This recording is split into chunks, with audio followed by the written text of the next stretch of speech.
give an overview. Like hour and 30 minutes and 30 minutes for case. Like. Okay, so just talk for an hour and 30. Okay, that's totally fine. We can do that. No problem. Great. Потом, у нас план, что мы 1,5 часа, у нас будет лекционный формат и полчаса на разбор кейса и презентация на русском языке. Okay, so my screen just... Hi, everyone. Hi. Hi, who's that? And you guys can tell me when to start. Yeah, just a second. Okay. Yeah, that's great. That's great. Okay, ready to begin? Yep. Sure. Great. And a personal favor, the shorter the sentences, the better. Of course. Okay. I will do my best. Thank you for understanding. Thank you. Thank you for interpreting for me. I appreciate it. That's an honor for me as well. Okay, so welcome everyone. Добро пожаловать. We're going to spend about 90 minutes speaking about pediatric OCD. Мы примерно 90 минут посвятим разговору о детском обсессивно-компульсивном расстройстве. I will try to broaden the talk to include anxiety disorders in general in children and adolescents. Я постараюсь немножко расширить эту тему и включить проявление тревожных расстройств у детей и подростков. At present, I run a residential treatment program for children and adolescents with very severe, difficult to treat OCD and anxiety. Прямо сейчас я провожу лечение в госпитале для детей и подростков с обсессивно-компульсивным расстройством и тревожными расстройствами. And these types of difficult to treat children and teens make it necessary to adapt exposure and response prevention. Для таких трудно поддающихся лечению пациентов, детей и подростков необходимо всегда корректировать экспозицию с предотвращением реакций. And so I will tell you how we have incorporated acceptance and commitment therapy into ERP. Я вам расскажу о том, как мы внедрили акт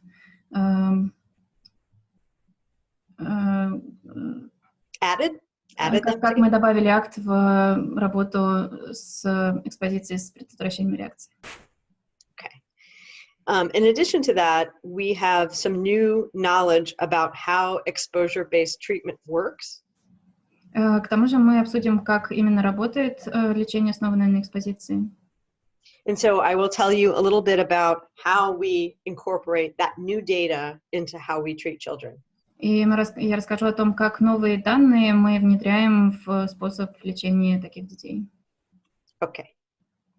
So I'm on the learning objective slide. Okay.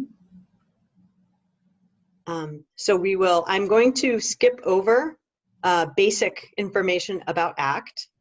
Я пропущу базовую информацию по поводу акт. But I will talk a lot about OCD, anxiety, and exposure and response prevention from a behavioral perspective. Много буду говорить об ОКР, тревоге, экспозиции с предотвращением реакции с поведенческой точки зрения. Okay. And so the three core components of this model are to shape in youngsters curiosity, willingness, and flexibility. Три основных компонента, которые участвуют в этом лечении, это формирование у детей любопытства, готовности и гибкости. Okay, so I'm on the childhood onset OCD slide, number 4, I guess. Okay. Okay, so approximately 1 or 2% of children have been diagnosed with OCD. По разным оценкам, примерно 1-2% всех детей получают диагноз ОКР.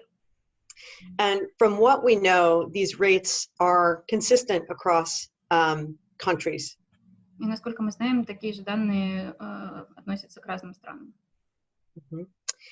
And most people who suffer from OCD in adulthood got it when they were children. И большинство людей, которые страдают ОКР во взрослом возрасте, как правило, начинают переживать симптомы еще в детстве. And when OCD goes untreated, it can disrupt school, home, vocational functioning. И если ОКР оставить без лечения, то это приводит к нарушениям в учебе, в семье, в профессиональной сфере. Okay, next slide. So to give you a picture of what OCD looks like in children and teens, it's important to consider other things that co-occur with OCD. Когда мы говорим о лечении ОКР и тревоги, необходимо понять, с какими еще заболеваниями вместе появляется это расстройство. So 1 in 2 kids who have OCD also have an additional anxiety or depressive disorder. Каждый второй ребенок, который диагностирован, у которого есть диагноз ОКР, как правило, страдает также одним из тревожных расстройств или депрессий. And just under 20% have externalizing disorders like ADHD, oppositional defiant disorder. Чуть меньше 20% детей, как правило, проявляют признаки внешних поведенческих расстройств, таких как синдром дефицита внимания, гиперактивности. I'm sorry, defined as это девиантное поведение. Okay. Okay. Okay, sorry. Should I go? Yeah. Sure. Okay. Okay. So there are different patterns developmentally as well. С точки зрения развития также встречаются разные паттерны. So teenagers who have OCD are more likely to have more co-occurring disorders than younger children.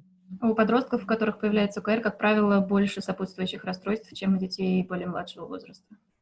And in particular, internalizing disorders like depression are far more common in teens than younger children.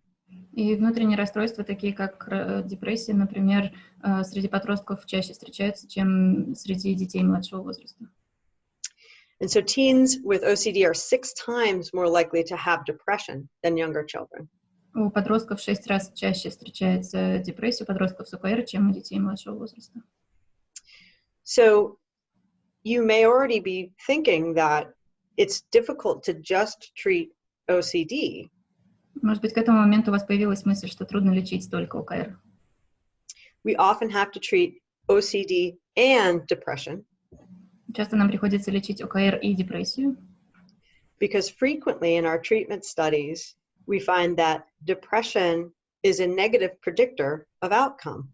потому что в наших исследованиях особенностей лечения таких пациентов оказывается, что депрессия – это фактор, который снижает вероятность положительного результата лечения. So that makes treatment more complicated. И, соответственно, лечение становится более сложным. Next slide. Okay.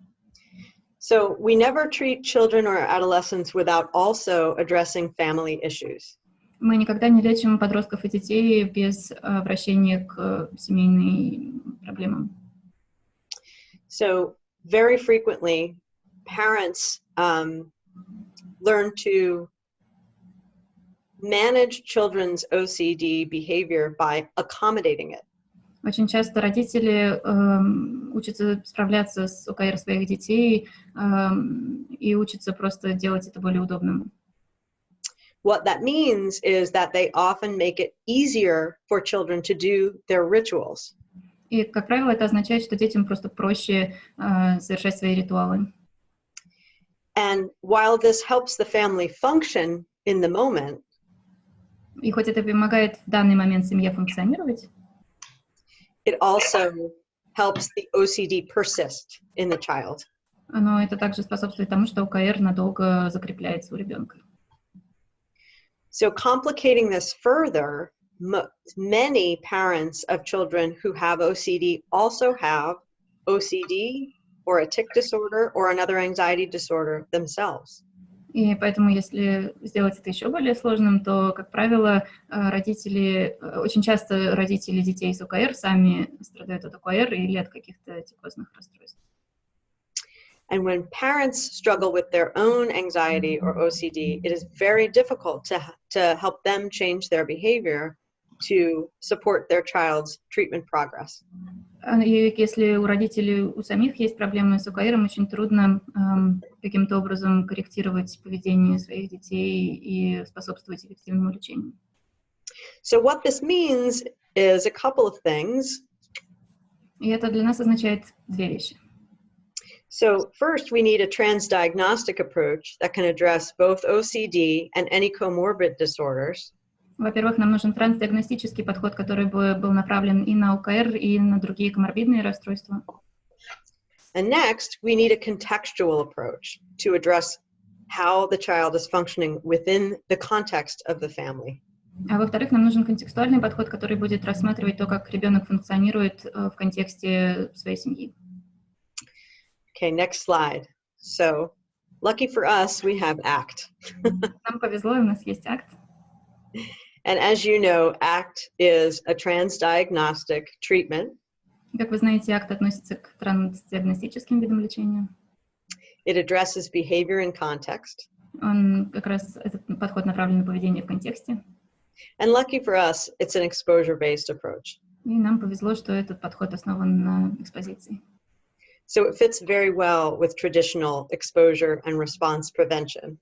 Так что он отлично сочетается с традиционным подходом экспозиции с предотвращением реакции. So just to back up a little bit, exposure and response prevention is the gold standard treatment for OCD in children, teens, and adults. Чтобы сделать небольшое отступление, мы знаем, что экспозиция с предотвращением реакции – это золотой стандарт лечения ОКР у детей, подростков и взрослых. Hang on just one second. I just want to skip forward for a minute. Okay. Я немножко вперед перейду. Okay. So I'm on the slide number 8, the picture of the mountain. Which one? This The one? picture of the mountain, the blue one, the blue sky and the white mountain. Walking with fear? Yeah, that's the one. Yeah. Okay. So when we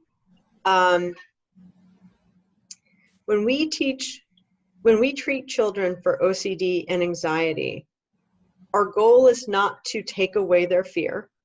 Когда мы работаем с детьми и с подростками с тревогой и страхом, наша задача не в том, чтобы убрать их страх.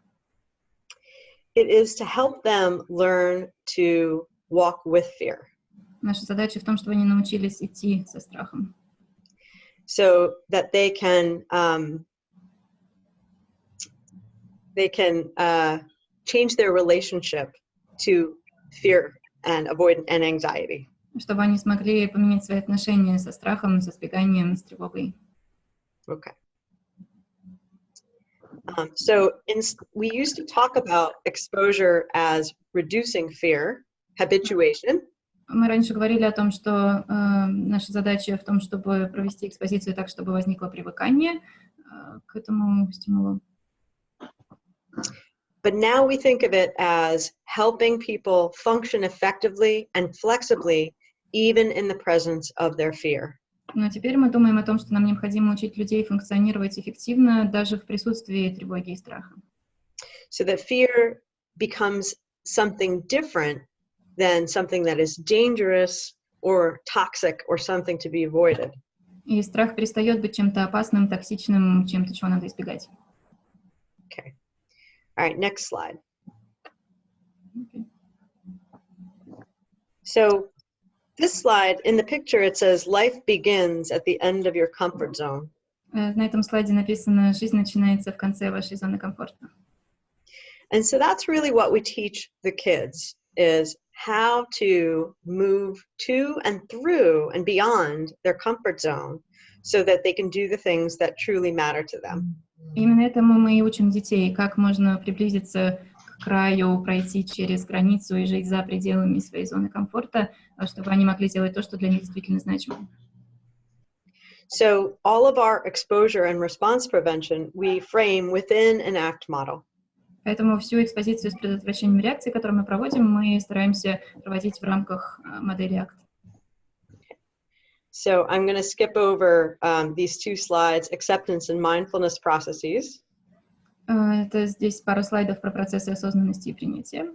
And then the commitment and behavior change processes. Процессы изменения ответственности и поведения.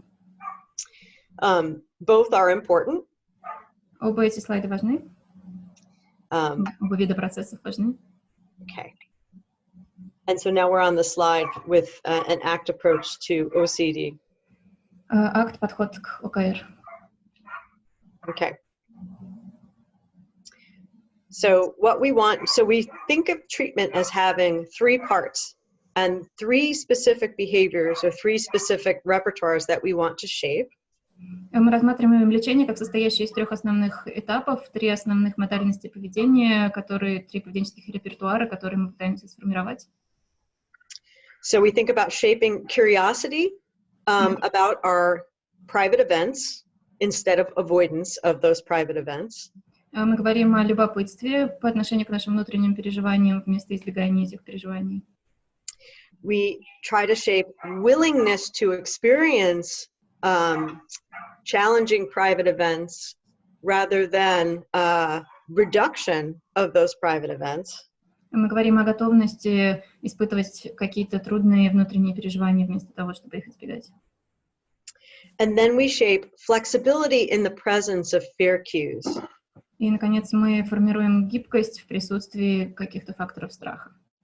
We think this is really important because what we know from the best longitudinal data from a randomized controlled trial for anxiety is that 50% of kids successfully treated with exposure-based treatment relapse.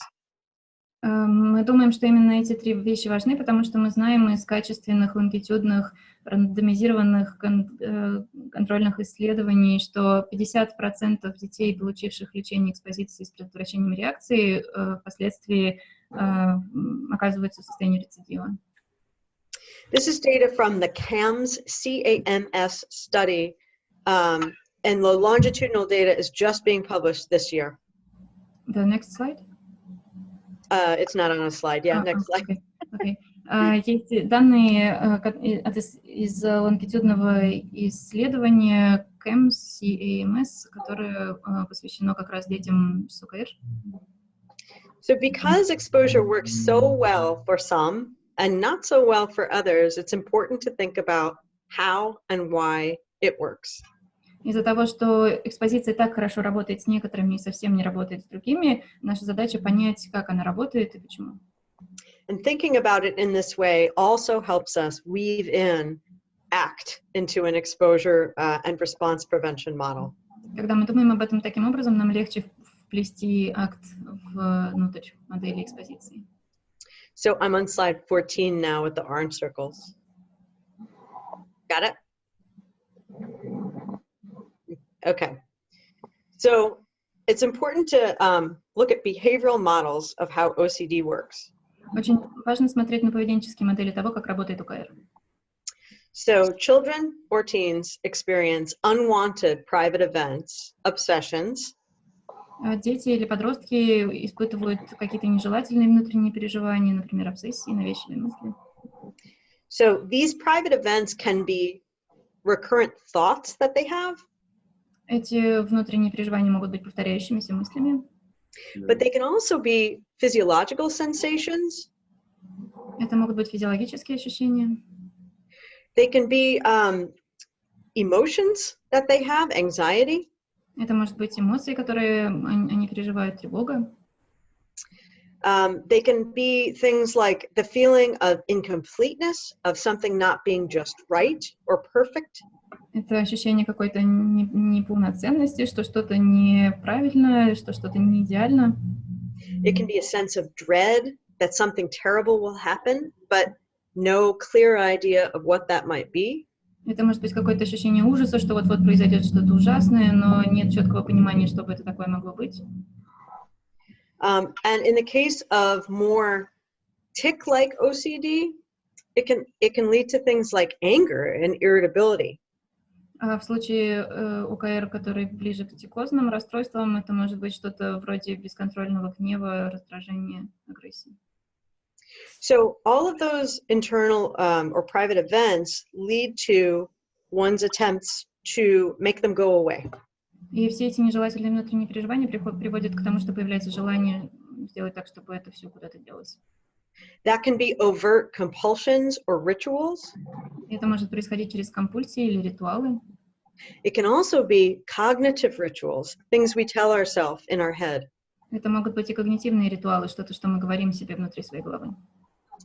Or it can lead to general avoidance of situations that might elicit an OCD fear.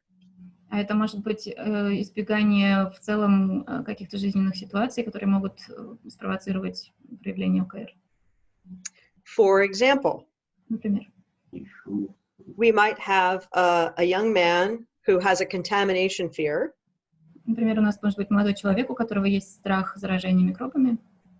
And to make this fear go away, he has to wash extensively for many hours in a certain way. И чтобы этот страх ушел, ему приходится мыть руки несколько часов подряд определенным образом. Because doing those rituals are so exhausting, he avoids doing anything, and he simply sits in a chair in his house for hours and hours without moving. И из-за того, что сами эти ритуалы настолько утомительные, он предпочитает вообще ничего не делать, и в результате сидит один у себя дома, в своей комнате, и часами ничего не делает. So it's not that kids want to do the rituals. The rituals themselves can be quite aversive for kids. Дело не в том, что дети так уж хотят эти ритуалы проводить, сами эти ритуалы могут быть достаточно неприятными и агрессивными для детей. But they feel like they must do them. Но у них есть ощущение, что они просто обязаны их совершать.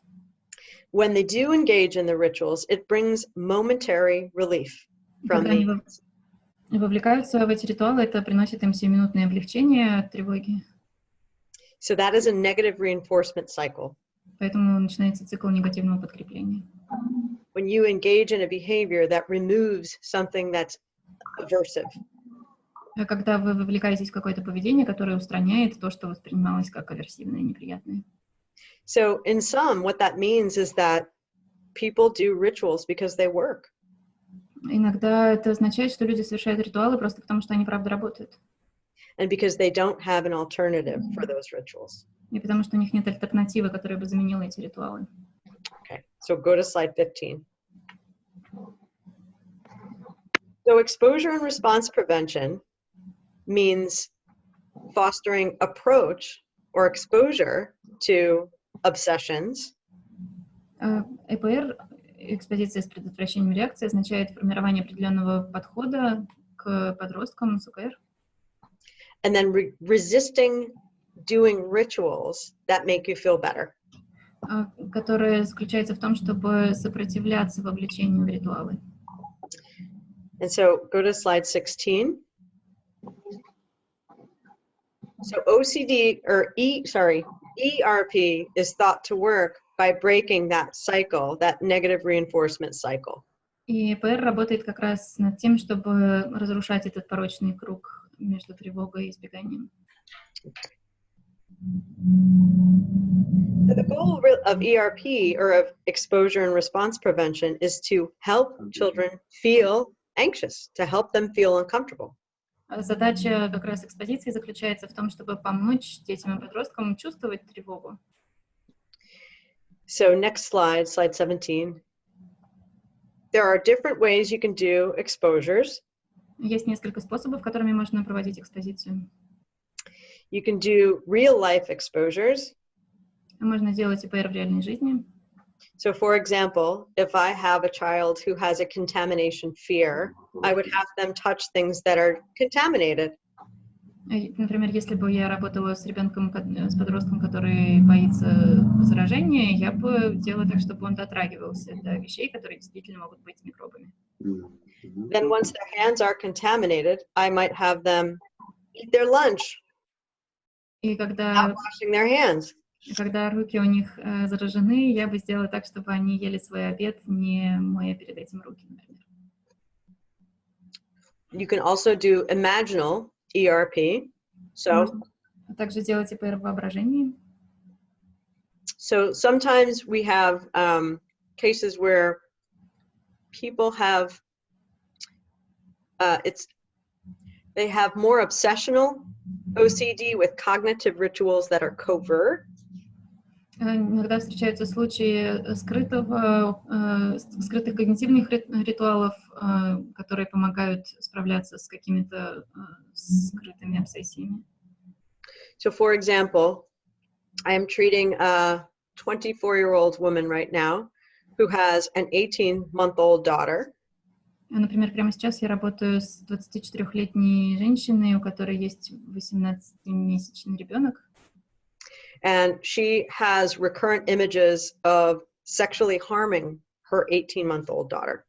И у нее есть повторяющиеся образы того, как она наносит какой-то сексуальный урон этому ребенку, этой 18-летней девочке, 18-месячной девочке. Which is a fairly common OCD symptom. И это достаточно распространенный симптом ОКР. Although it's one that often is accompanied by great shame when people experience that. И часто этот симптом сопровождается очень сильным чувством стыда, когда люди начинают это испытывать. One of her rituals that she does to counteract these images is to reason with herself to make sure she's not actually going to sexually harm her daughter. И один из способов, как она справляется, один из ее ритуалов, это пытаться себя убеждать разумными доводами, что, конечно же, она не станет никак сексуально вредить своей маленькой дочке. So she will tell herself, it's just OCD. I'm not really going to do this. It's okay. И она себе говорит внутри про себя, это всего лишь ОКР, и я на самом деле не буду ничего делать плохого, все в порядке. Unfortunately, that maintains these frightening images that she has. Но, к сожалению, это только поддерживает те пугающие образы, которые есть у нее в голове. Because the argument she is having with herself is a cognitive ritual. Потому что тот спор, который у нее в голове рождается, это и есть когнитивный ритуал. So what she is doing now is she is doing script writing, where she is writing elaborate stories about how she might harm her daughter. Поэтому то, что она делает сейчас, это она прописывает сценарий очень подробно, детально, как она наносит вред своей дочке. So the writing of these is an exposure, the reading of these is an exposure, and she can also record them and listen to them, and that would be exposure as well. Поэтому тот процесс, когда она пишет эти сценарии, это экспозиция, когда она перечитывает их, это экспозиция, она может их записывать на аудио и прослушивать свой голос, и это тоже будет экспозиция. As long as she does not engage in telling herself things that make her feel better.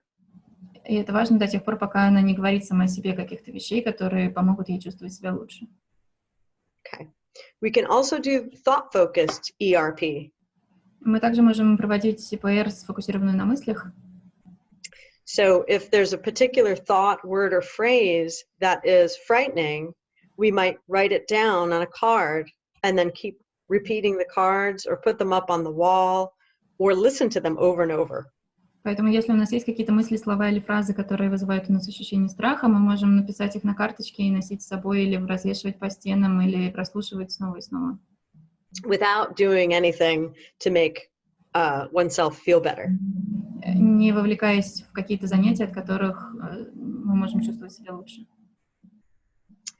So you're probably getting a picture of why it's difficult to convince people to do exposure and response prevention. Поэтому, наверное, сейчас у вас уже есть идея, почему так сложно заставить людей заниматься экспозицией с предотвращением реакции. And you may even be getting a sense that it's very difficult for therapists to do exposure and response prevention. И, может быть, даже у вас уже есть ощущение, что терапевтам тоже не так-то просто проводить экспозицию с предотвращением реакции. Because the treatment is to deliberately make your clients upset, anxious, and otherwise dysregulated. Потому что само лечение заключается в том, чтобы заставить ваших пациентов чувствовать беспокойство, чувствовать свою неуверенность и разный дискомфорт. Okay. So, and as a matter of fact, next slide. So very few people, so although ERP is a very strong treatment, it's very established.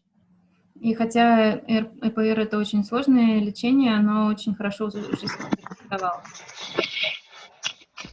Hold on one second. Оля, у тебя микрофон включен. Можешь, пожалуйста, выключить? Оля Сухотинская. Спасибо. We already know that only 1 in 2 of people really respond to it if they're children and maintain their gains. Мы знаем, что только каждый второй ребенок получает пользу от ЭПР и сохраняет этот результат. But even in the short term, only 20 to 50% of people don't respond to exposure-based treatment post-treatment. Но тоже в краткосрочной перспективе мы знаем, что примерно 20-25 людей вообще никак не реагируют на это лечение. On top of that, 25% of OCD sufferers refuse to do it. Кроме того, примерно 25% людей с ОКР просто отказываются это делать. And then finally, a very small percentage of therapists, even when they are trained to do ERP, will not do it. They only a very small percent actually use ERP. И, наконец, среди терапевтов, которые даже обучались этому методу, очень малый процент действительно в своей практике применяет ЭПР. And of course, therapist avoidance predicts whether or not you use ERP. И, конечно же, избегание, свойственное терапевтам, предсказывает, будете вы использовать ЭПР или нет. Okay, so go to slide 20, sorry. So to complicate matters, those kids who most need exposure are the ones least likely to accept that treatment. К сожалению, для тех детей, для которых ЭПР могла бы быть наиболее эффективна, меньше всего, реже всего получают это лечение. Okay, so I'm going to skip ahead just to make sure we get to the kind of how do we incorporate these things. Is that okay? Okay. Мы сейчас перейдем немножко дальше, чтобы точно успеть поговорить то, как же включается акт в эту модель.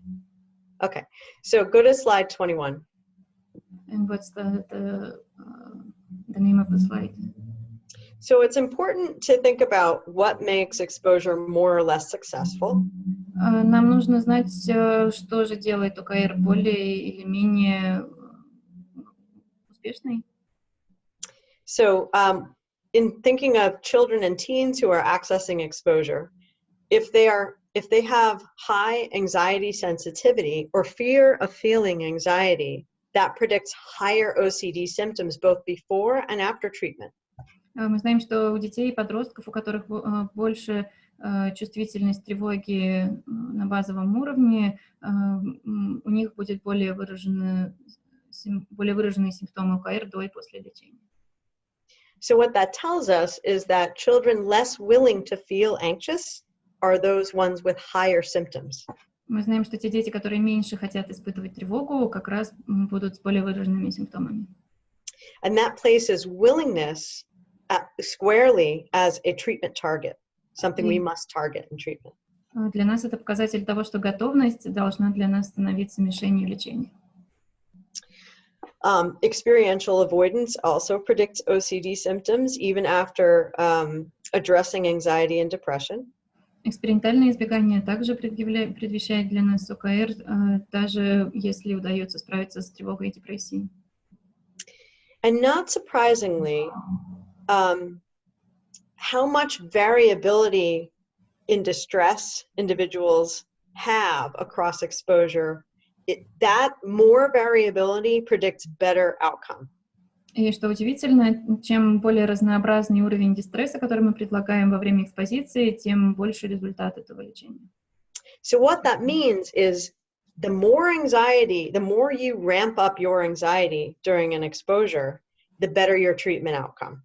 Это значит, что чем больше вы будоражите свою тревогу, чем больший уровень тревоги вам удается пережить во время экспозиции, тем лучше будет результат лечения. Okay, so we'll go to 22. So we have a lot of thoughts about why exposure fails based on our clinical experience as well. У нас есть данные о том, почему экспозиция не работает во время клинических испытаний и лечения. So one reason we think exposure doesn't work is that kids do what we call white knuckling, which means they do exposure topographically, but they don't functionally experience their anxiety in exposure. Одна из причин, по которым ЭПР не срабатывает, как мы выяснили, это то, что дети во время таких упражнений перенапрягаются, английское слово, до белых костяшек кулаков, то есть настолько сжимаются, что они внешне действительно выполняют экспозиционные упражнения, но функционально не получают необходимого эффекта. So, for example, a child might be contaminating by touching something dirty, but might be distracting themselves from that experience in some way. Например, ребенок может дотрагиваться до чего-то, что способно заразить его руки, но внутри головы он в своих мыслях будет пытаться срочно отвлекать себя чем-нибудь. And if practitioners don't catch that, kids can do lots and lots of exposures and not get any better. И если психологу не удастся это заметить, то дети могут и долго-долго-долго проводить экспозицию, и им не станет лучше. It's difficult to support children and teens in behavior change if you don't also address issues in the family. Очень сложно способствовать поведенческим изменениям в жизни ребенка, если вы не обращаетесь к проблемам в семье. And if you don't address comorbidities like depression. И если вы не обращаетесь к морбидным расстройствам, таким как депрессия. So if you have a child who can't get out of bed because they are depressed, it's really difficult to talk them into doing an exposure. Например, если у вас есть ребенок, которому очень трудно встать с кровати из-за того, что у него депрессия, очень трудно будет предложить ему делать экспозицию. In terms of how clinicians use exposure, they often stick to very technical rules about how it works. С точки зрения того, как специалисты проводят экспозицию, они очень часто придерживаются конкретных правил, как это работает. Without really addressing or understanding the function of behavior. Не обращаясь напрямую к функции поведения. So, is it okay if I ask the group a question? Sure. Okay, so let me give you an example. Я сейчас вам задам вопрос, приведу пример. I recently did a consultation on a woman with fears that she would kill people. Я недавно проводила консультацию с женщиной, у которой был страх, что она убьет людей. And her clinician said that she had done all the exposures that the clinician asked her to do. И ее психолог, который с ней работал, сказал, что она проделала все экспозиционные упражнения, которые он ей предлагал. And she wasn't getting any better. А ей не становилось лучше. And the woman tried harder and harder and harder to do exposure, but it wasn't working. Женщина старалась все сильнее и сильнее, все больше усилий прикладывала к тому, чтобы делать экспозицию, а ничего не менялось. What are some ideas you have about why that might not have worked? Why exposure might not have worked in that situation? Какие у вас есть идеи по поводу того, почему такая экспозиция для нее не сработала? Что ей мешало? We'll make Nikolay answer because he knows all the answers. No, come on, guys. Let's make some exposure. There's no marks here. Come on. You're all experienced tech therapists. С ними по-английски разговаривать. It's a hard question. In fairness, it's a very hard question. Это очень трудный вопрос. Если мы спросим Колю, Коля, конечно же, знает все ответы. Коля сказал, что нет, давайте для вас это будет экспозиция, давайте тоже не ставим оценок. There is a reply, maybe this exposure was not valid enough personally for her. Yeah, that's a good reason, so we could assess that. What else? Also, maybe the therapist was thinking too formally about exposure and didn't take into account some personal peculiarities. Yep, could be that too. В чате Any other ones? Есть ли еще версии? Probably the therapist was too technical and didn't attach any feelings to this process. Or maybe the exposure itself was a means for avoidance. That. Ding, ding, ding, ding, ding, ding, ding. Ответ про экспозицию как способ избегания, видимо, правильный. The woman was doing exposure so that she wouldn't harm someone. Действительно, женщина проводила саму экспозицию для того, чтобы никому не навредить. So the exposure itself became a ritual. Так что сама экспозиция превратилась в ритуал. So if you're not aware of the function of behavior, you can be spinning your wheels and people don't get better from exposure. Так что если вы не знаете функции поведения, вы можете сколько угодно вращать свои шестеренки, а людям не станет лучше. Okay, great. Another favorite example is when you have perfectionists who have to do exposure perfectly. Еще один мой любимый пример — это перфекционисты, которым нужно экспозицию совершать идеально. So if you had that situation, how might you conduct an exposure with that? Поэтому, если бы у вас был такой случай, как бы тогда необходимо было проводить экспозицию?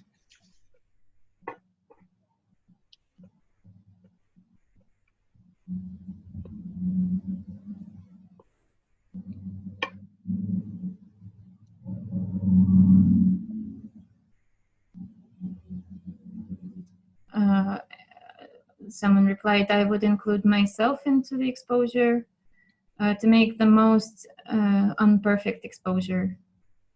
How would you make an exposure imperfect? А как бы вы сделали экспозицию не идеальной? What's the best way to make an exposure imperfect?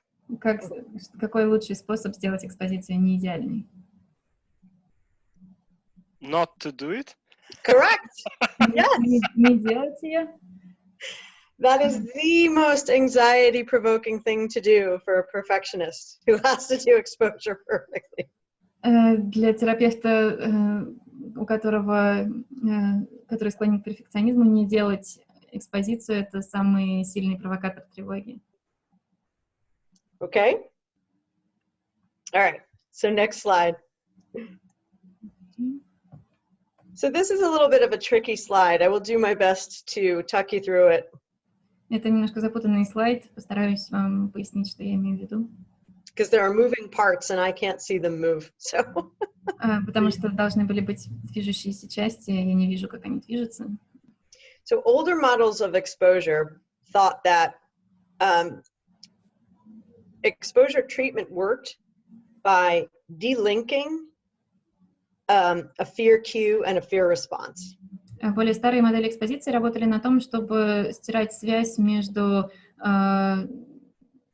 фактором, вызывающим страх, и реакцией на страх. So in other words, erasing some learning history in which you become fearful. Стираем какой-то опыт обучения, в которых эти факторы стали вызывать страх. But data, basic data across different labs suggested that that's not really what's happening. Но те данные, которые мы получаем сейчас из сразу нескольких лабораторий, указывают на то, что этого не происходит на самом деле. So you can't ever erase learning. Невозможно просто взять и стереть опыт обучения. Unless you hit somebody in the head really hard. Только если не стукнуть кого-нибудь очень сильно по голове, но вы этого не делаете, пожалуйста. So instead, when we do exposure, we are augmenting learning by creating new learning. Но вместо этого мы подавляем одно обучение и замещаем его другим. So we are creating links between a stimulus and a fear response, showing that there's no fear occurs. When we present the stimulus, there isn't a fear response. And we do that over and over and over again. And eventually that newer learning becomes more powerful and potent than the old learning. Мы делаем это следующим образом. Мы показываем то, что вызывало изначально страх, и показываем, что можно обойтись без реакции страха. И мы делаем это снова и снова и снова, и таким образом новый опыт обучения становится просто более влиятельным, чем старый. So are folks pretty well versed in RFT in this group? Достаточно ли участники нашей группы знакомы с РФТ? Some of them. Okay. So from an RFT perspective, what we're doing is we're creating new associations that become more powerful than the old. С точки зрения РФТ, то, что мы делаем, это мы создаем новые ассоциации, которые становятся сильнее, чем старые. Okay. All right. So next slide. So the way we can make that new learning more powerful is in how we present cues. С точки зрения того, как сделать это новое обучение более эффективным, нам нужно представлять новые факторы, новые So сигналы. I'm not going to go over this in depth in the interest of time, but the paper that is cited here, I am happy to send you all. Я сейчас подробно не буду с точки зрения экономии времени об этом говорить, но внизу вы видите указание источника, статью, из которой это взято, и я буду рада вам ее прислать.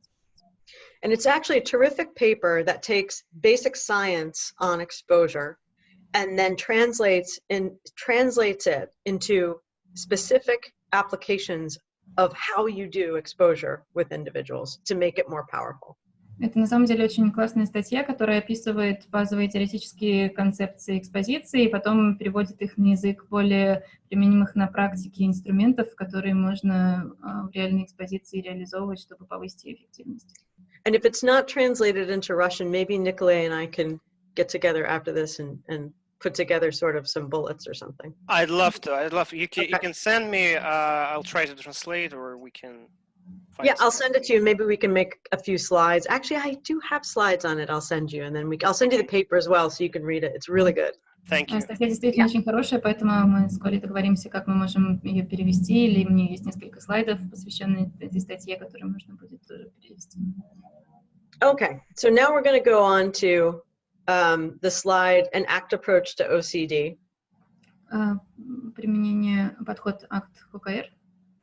And then go to slide 27, why ACT? Почему же акт? So, as you might have guessed, it's really difficult to just do exposure and response prevention. ACT, in addition, really helps. Как вы поняли, проводить экспозицию с предотвращением реакции по отдельности очень сложно, а акт нам в этом очень помогает.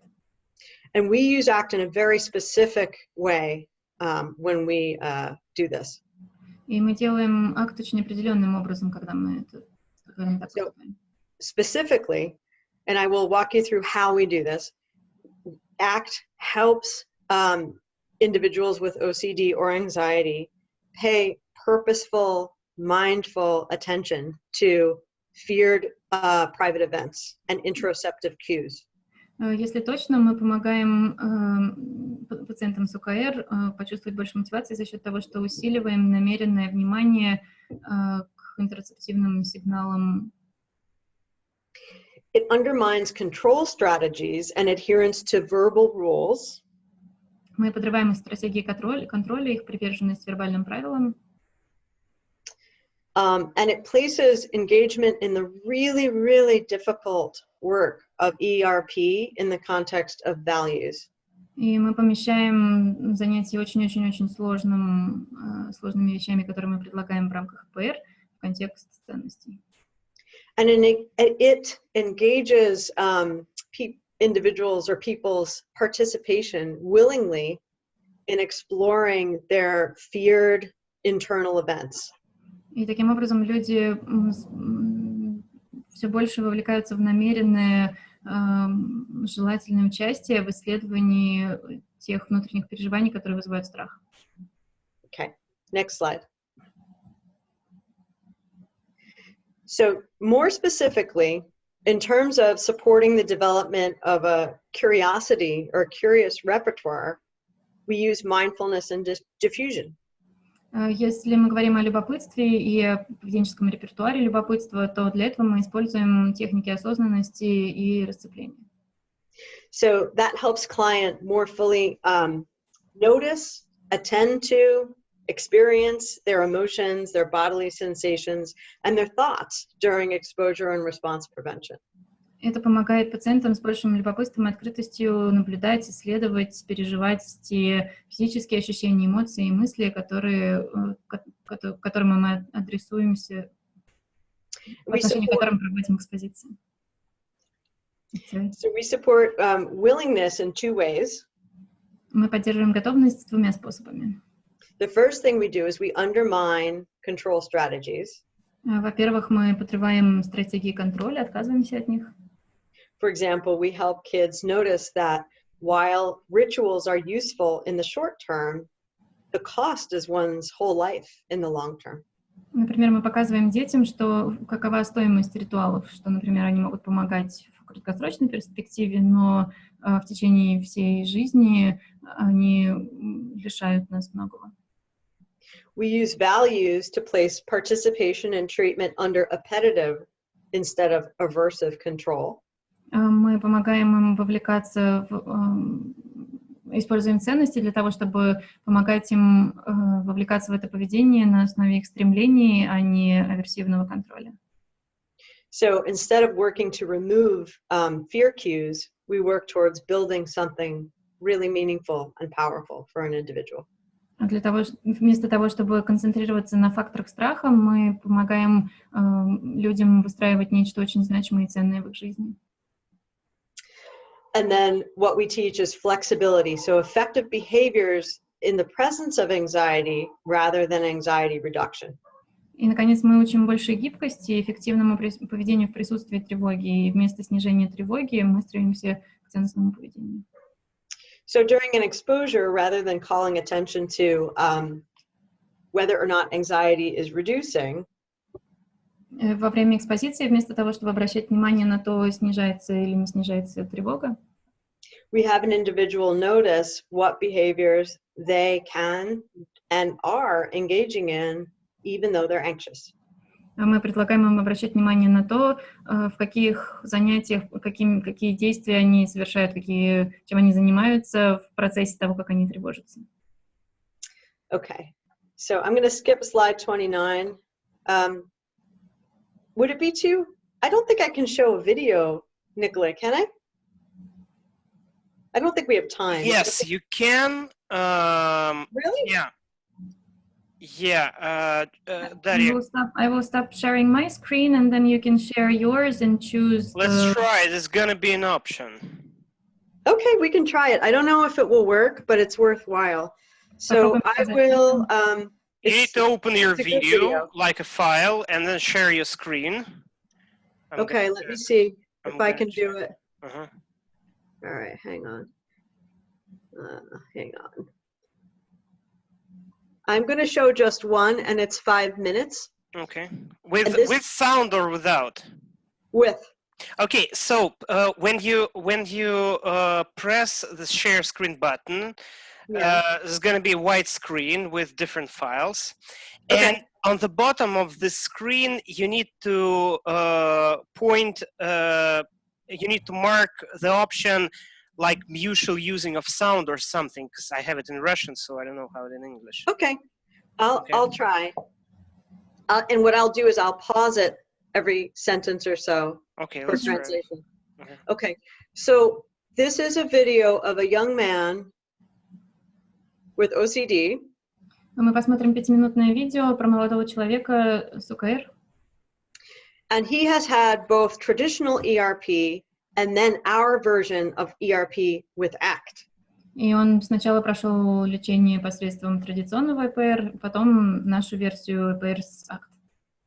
And I want you to listen to what he says as it's translated. И я хочу, чтобы вы слушали, что он говорит, по мере того, как я это перевожу. And see if you can hear ACT processes reflected in how he speaks. И попробуйте отследить, можете ли вы отследить, какие процессы ACT отражаются в его речи. Okay. Mm-hmm. Let me try. Right. Okay. Okay. So here we go. Wish us luck. Yeah. Желательно удачи. Because I did it a few times, so. Did you? Yeah. All right. Hold on. I have to pause him. Yeah. First, you open and make a pause. Okay. You guys are here. Yeah. I'm then going you share a to screen.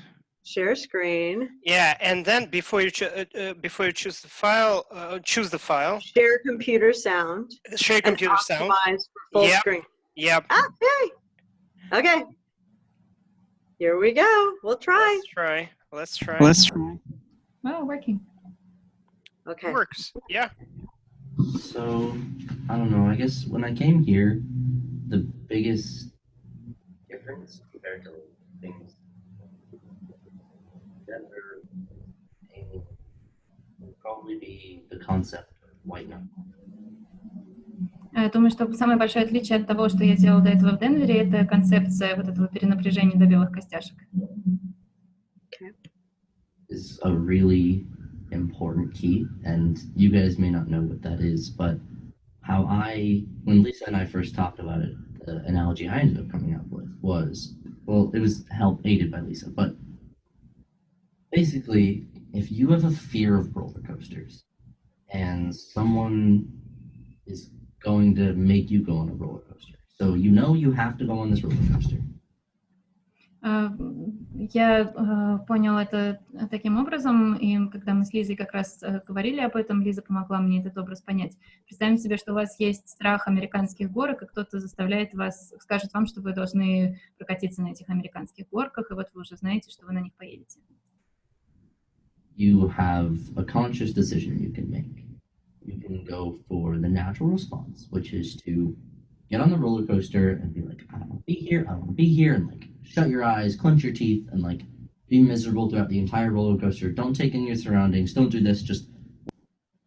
И у вас есть выбор, какое сознательное решение принять. Вы можете последовать естественной реакции, сесть в этот вагончик американских горок, вцепиться в ручки, крепление, зажмурить глаза, не смотреть вокруг и думать, я не хочу здесь быть, я не хочу здесь быть, и оставаться несчастным на протяжении всей поездки. Wait until it's over. Be like, okay, I'm doing this, but I want it to be over. And then the difference is, what is kind of taught here is, instead, as you step onto that roller coaster, say, okay, I hate roller coasters. These scare me to death. But I'm going to do this anyway, so I think I'm going to try to see this from the perspective of joy. I'm going to keep my eyes open and feel the... И другой вариант, и можно тогда на протяжении всей поездки ждать, когда же это кончится. Другой вариант и разница, отличие, которому меня научили здесь, это что можно сесть и сказать, да, я ненавижу американские горки, я боюсь их до мрачения, но сейчас я могу обращать внимание на то, что происходит. Roller coaster for what it is, like the roller coaster, I don't know, instead of shutting yourself out and waiting till it's over, feeling everything the roller coaster has to offer, and if you don't like it, you don't like it. Maybe you have some newfound love for roller coasters, but that... И тогда можно принять американские горки за то, чем они являются на самом деле. У вас есть выбор просто замкнуться и перетерпеть эту поездку, а вы можете действительно поисследовать те ощущения и чувствовать все, что может предложить вам американская горка. Может быть, вам в итоге не понравится, но и не понравится. А может быть, вы обнаружите новую любовь к американским горкам. So I want to point out here that what he's describing is a transformation of function in his relationship to anxiety. То, что он описывает здесь, это его трансформация функций в отношении тревоги.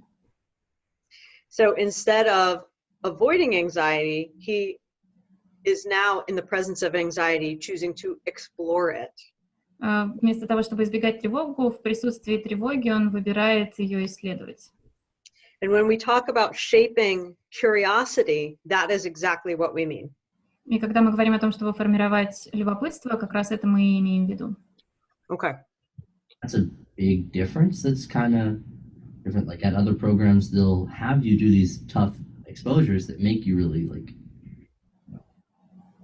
comfortable, and they like have you not do like a ritual or something to calm yourself down. But you could still just be waiting for the time when this is over. When the exposure is over, you could do a ritual, or you could, you're really avoiding it. И как раз разница в том, что на всех остальных программах, где меня учили экспозиции, там вас заставляют делать какие-то трудные вещи и проходить эту экспозицию, и не делать ритуалов, из-за которых вам может стать легче. И тогда на протяжении всего упражнения вы ждете, когда же это уже закончится, когда же я наконец-то смогу снова сделать свой ритуал. So he's saying two things that are really important. One is that in other types of programs, he feels coerced to do exposures. Две важные вещи он говорит.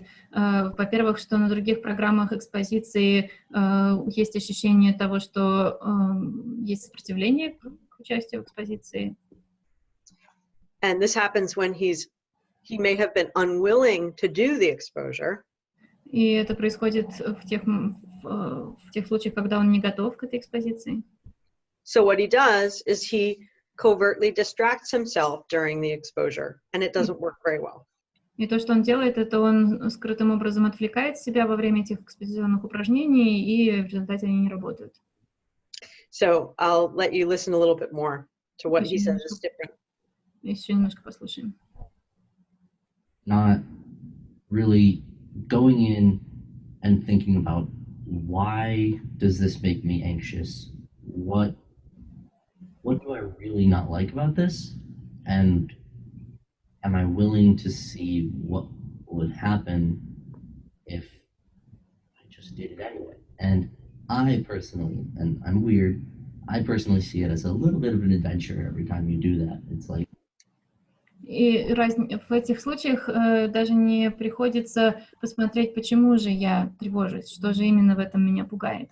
А здесь появляется возможность обратить на это внимание, и лично я, ну я, конечно, странный, но я нахожу в каждом таком упражнении приключения, пытаюсь поисследовать что-то новое в таких экспериментах.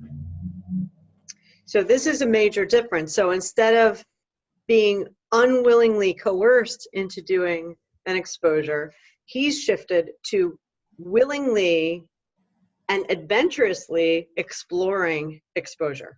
И это очень важная перемена. Вместо того, чтобы ощущать, что тебя насильно заставляют участвовать в этой экспозиции и скрытым образом сопротивляться ею, он намеренно, по собственному желанию, еще и с духом приключений вовлекается в эти занятия.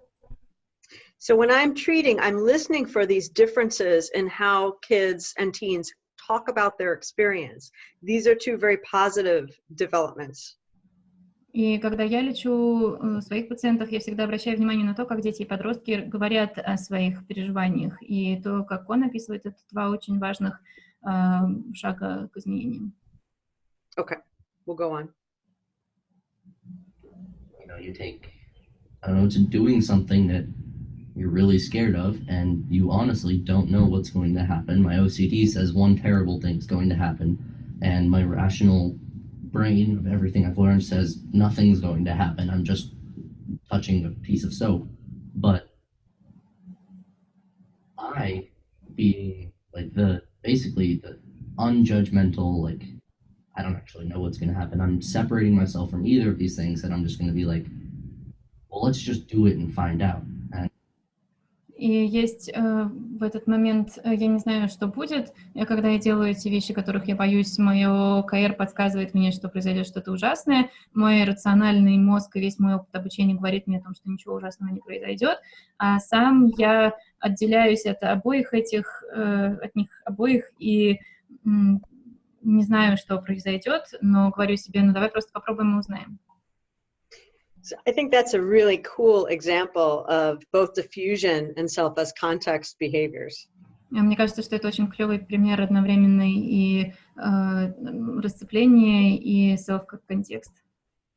Where he's diffusing himself from his OCD brain and his rational brain.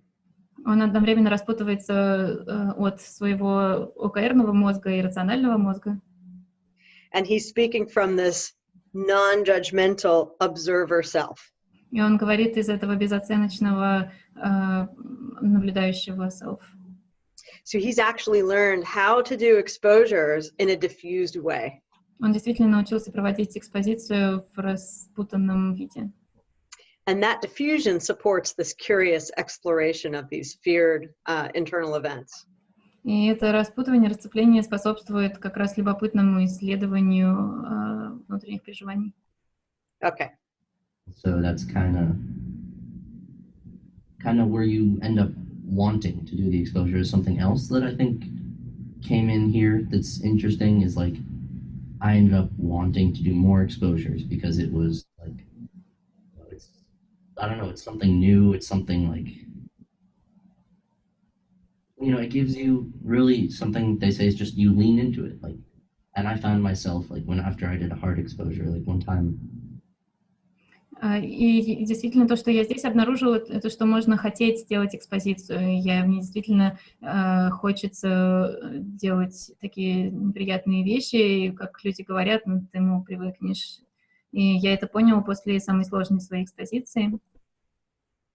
So now, and you hear the shift across, you know, from his behavior being under aversive control of wanting to remove the anxiety to now he's wanting to do more exposures because it's a little bit of an adventure for him. Вы видите, какая смена произошла с точки зрения контроля. Раньше им руководили аверсивные стимулы, он хотел избавиться от тревоги, а теперь он хочет проводить экспозицию.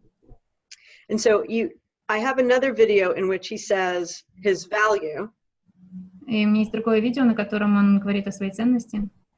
And we won't watch it, but what his value was he did not want to be the kind of person that was held back by OCD. И я не буду показывать все видео, но то, что он там говорит, и то, что он не хочет быть тем человеком, которого удерживает его ОКР. So when he felt like leaning into difficult experiences was a step towards not being held back, he was much more willing to do that. Когда он понял, что проведение экспозиции помогает ему не быть тем человеком, которого удерживает его ОКР, он стал гораздо более готов к этим упражнениям. Okay, we'll go on. I don't know, I had an exposure that I was doing, and I knew it was going to be kind of difficult, but I ended up like, you know, I accidentally dropped this bar of soap on the floor where a bunch of other people had been. And I kind of, at that moment, like this was already a kind of difficult exposure, I decided to just go. So I like picked up the soap without like washing the soap off or like scratching it off, just rubbed it all over my body and all this stuff. And И у меня было это упражнение, когда я уронил кусок мыла на пол, там, где уже побывала до меня куча народу, и я подумала, ну ладно, пусть это будет сложная экспозиция, и я взял этот кусок мыла, не помыл его перед этим, и обтерся этим мылом весь целиком, и все свои вещи этим мылом обтер. I came out after I was done with my shower and I sat down and I didn't really talk to anyone for a while. What I ended up doing, I just sat there and put it simply kind of like poked at my anxiety, like. И вот я вышел из душа и сел, и долго ни с кем не разговаривал, и то, что я делал, фактически я просто тыкал в мою тревогу. What do you have to offer me? Like I was already scared and uncomfortable, and so then I like, instead of doing a ritual or like kind of waiting until that goes away, I kind of pushed it until it had nothing more to give me. Like. И я просто проверяла, ну что тревога, что ты мне еще можешь предложить. Мне уже было некомфортно, я пугался, но вместо того, чтобы пытаться провести какой-то ритуал или подождать, пока тревога пройдет, я просто наблюдала, что еще там осталось от этой тревоги, на что она еще способна. So again, we have this transformation of function. И вот снова мы наблюдаем трансформацию функции. Where instead of waiting until this aversive experience is over, he pokes at it to see what it could give him. Вместо того, чтобы ждать, когда это аверсивное переживание закончится, он просто тыкает в него и смотрит, на что оно еще способно. Until it really couldn't really make me anxious, and I just kind of, instead of like getting tensed up from all of that, instead just kind of let it wash over me and like, I don't know, it's hard to describe honestly, but kind of going into it and wanting to go into it. So, yeah. И это был интересный опыт. Вместо того, чтобы напрягаться от этого всего, я просто позволил этому просто плавать внутри меня. Не знаю, это сложно описать словами. Такое было у меня переживание. So for us from an ACT perspective, this again reflects, I don't care if he's feeling anxious. I care if he's able to be flexible and willing to experience that anxiety when it's important for him to do so. И с точки зрения акт, мне по большому счету все равно, тревожится ли он. Мне важно, это готов ли он быть гибким и готов ли он делать то, что ему важно, даже когда он тревожится. Okay, so I'm gonna stop sharing the screen. Okay? Hi, we're back. Вот и мы. All right. So I'm just going to summarize really quickly, how do we get a kid like Ethan to look like that? Sorry. Я просто очень коротко подведу итоги, как мы заставляем такого мальчика, как Итан, достигать таких успехов.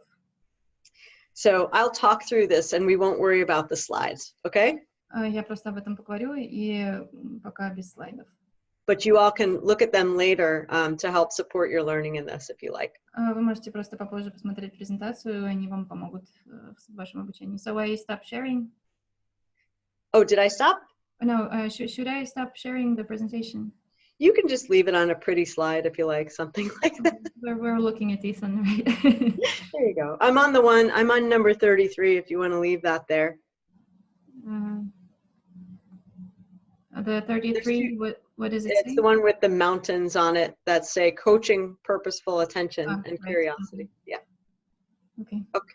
So before we start exposure, the first thing we do is we teach present moment awareness. Прежде чем мы проводим экспозицию, мы учим людей осознанности текущего момента. We first teach this in neutral or pleasant situations and just have kids practice it throughout the day. Мы сначала обучаем этому в нейтральных, спокойных обстановках и помогаем детям в течение дня в этом практиковаться.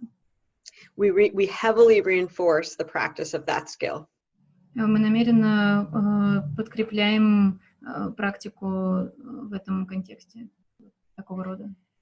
Eventually, we work in noticing when OCD or anxiety shows up. Потом мы переходим к тому, чтобы замечать, когда именно симптомы ОКР или тревога проявляются. And what your mind says when they show up. И что говорит ваш ум, когда они проявляются. To begin incorporating work on diffusion. Чтобы начать постепенно внедрять работу по расцеплению. So once we have that repertoire in place, we use it when we start to build what we call an exposure menu. И когда у нас это поведение входит в наш репертуар, мы включаем то, что мы называем меню экспозиции. So you can work in a hierarchy where you start with easier exposures, moving to harder exposures. Вы можете работать в рамках иерархии, когда вы начинаете с более простой экспозиции и переходите к более сложной. And it's often useful to start that way with children and teens. И часто полезно бывает с детьми и подростками работать именно так. However, we say a menu because you choose things from a menu. So we give children their choice of which one do they choose to do on that day. Но мы говорим о меню, потому что тогда у детей появляется возможность выбора, какую экспозицию они выбирают провести сегодня. So we're trying to shape the behavior of willingness, of choosing to do something. Мы пытаемся сформировать у детей поведение готовности, способности выбрать что-то. And I tell kids, I'm very careful in how I ask children to begin exposure treatment. И я очень тщательно продумываю, как я буду просить детей начать экспозиционные упражнения. I tell them, I promise I will never make them do anything. И я им говорю, что я обещаю, что я никогда не заставлю их делать ничего. And I tell them they should not make themselves do anything. Я всегда им говорю, что им нельзя самих себя заставлять хоть что-либо делать. But instead, they should choose the smallest thing that they're willing to do. Вместо этого они выбирают самую маленькую вещь, которую они готовы сделать. And I don't care if it's very small, as long as they're willing to do it. И мне все равно, если это что-то совсем крошечное, главное, чтобы они готовы были это сделать. And in that way, I want to choose them to lean in every time we ask for an exposure they have chosen. И таким образом я им показываю, что им все больше хочется делать то, что они выбрали. Okay. We can talk later about what happens when they say, no, I won't do anything, because that happens sometimes too. Мы попозже поговорим о том, что делать, когда они говорят, нет, я вообще ничего не буду делать, потому что это тоже часто случается. Okay. I also teach them diffusion while they do exposures. Также часто учу их расцеплению, распутыванию во время того, как они делают экспозицию. I teach this in a very experiential way. И я этому учу очень экспериментально. But it's pretty simple. I simply have them notice and label thoughts as thoughts. И я просто учу их замечать мысли и обозначать их просто как мысли. And I have them separate out their OCD from themselves. So, Я go ahead. предлагаю им их отделять самих себя от своего ОКР. So if they ask for an accommodation, I will say, who's asking? Is that you or is that your OCD asking? Например, когда они просят о каком-то удобстве, от которого им станет легче, я их спрашиваю, кто меня сейчас об этом просит, ты или твое ОКР? And very often, what the OCD wants is different from what the child wants. И иногда то, чего хочет ОКР, отличается от того, чего хочет сам ребенок. So that's where we employ that self as context perspective taking skill in ACT. И как раз здесь мы применяем смену точек зрения и использование навыков self как контекст. And we teach kids to break the rules that OCD gives them. И мы учим детей нарушать те правила, которые им предоставляет ОКР. By noticing the function of their thoughts. Мы распознаем функцию их мыслей. And doing something different than that. И делаем что-то другое. So that's a little bit more precise, I think, in how to talk about that, rather than just saying, don't do a ritual. И это немножко отличается от того, чтобы просто сказать, ну, не делай ритуал. Because we know from, basic behavioral treatment literature that it's much easier to teach someone what to do rather than to stop doing something. И мы знаем из основных источников литературы по поведенческой терапии, что гораздо проще научить кого-то что-то делать, вместо того, чтобы научить чего-то не делать. Okay. So, let's see. All right. I'm just fast forwarding my own slides so I can get to the other part. Okay. So one of the things we do, even before we get to exposures, before we get to teaching mindfulness, is we start to talk about what's your OCD story? Прежде чем мы вообще занимаемся экспозицией и пытаемся учить осознанности, мы спрашиваем, какая вообще история у твоего ОКР? So in other words, what has your OCD cost you in your life? Другими словами, чего твое ОКР стоило тебе в жизни? Right, and we also start to do our creative hopelessness work around how rituals work. И мы таким образом проделываем определенную работу по креативной безнадежности, чтобы исследовать, как работают ритуалы. What's the slide that we're showing? 49, undermining avoidance strategies. Undermining.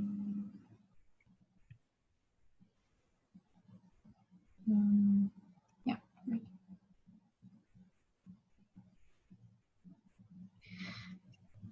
So we start looking at how workable engagement in all of these rituals are. И мы смотрим на то, насколько вообще работает вовлечение в эти ритуалы. Another way to undermine these avoidance strategies is to bring in the family as part of the treatment team. Еще один способ, как эти ритуалы заставить перестать действовать, это вовлекать семью в работу. So instead of having family members accommodate OCD and make it easier to do OCD behaviors, they make it more uncomfortable to engage in rituals. Вместо того, чтобы родственники делали более удобным проведение ритуалов и таким образом делали бы удобным вообще существование УКР, мы предлагаем им делать так, чтобы было сложно выполнять эти ритуалы. So, for example, if children have washing compulsions where they are using lots and lots of soap, mom might restrict access to only a little bit of soap. Например, если у ребенка есть ритуалы, посвященные чрезмерному мытью рук, и ему для этого нужно много-много мыла, мама может ограничить доступ к мылу и дать какой-нибудь очень маленький кусочек, например. And this, of course, makes the child with OCD much more uncomfortable. И, конечно же, ребенку с ОКР от этого будет очень некомфортно. But perhaps more in contact with their rituals, the function of their rituals is not really being a great solution. Но на самом деле он тогда сможет вступить в контакт с функцией этого ритуала и поймет, что на самом деле это не решение. Okay, so now I'm going to go to, let's see. So I'm going to go to slide 55 on valuing. Yeah. So we frame all of the hard work of ERP in the service of building a life that kids love waking up into every day.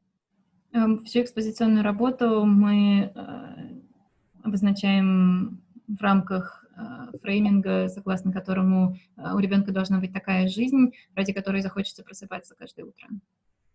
So, for example, we just finished treating a 19-year-old young man with OCD who also has Asperger's disorder. Например, мы сейчас закончили лечение 19-летнего мальчика с УКР, у которого также есть синдром Аспергера. The first time we tried to admit him to our program, he didn't make it to us because he was found with bullets and a gun on the way to shooting himself. В первый раз он не смог к нам попасть на программу, потому что его нашли с пулями, с пистолетом, и он собирался покончить с собой. Because his OCD had become so severe, he no longer wanted to live. Потому что его ОКР настолько стало сильным, что он больше не хотел жить. So after he was stabilized in an inpatient program, he did come to us.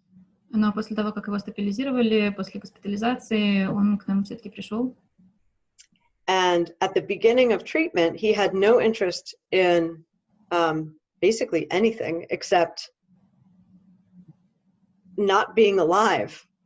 И в начале лечения ему фактически вообще ничего не было интересно, кроме как сделать так, чтобы больше не жить.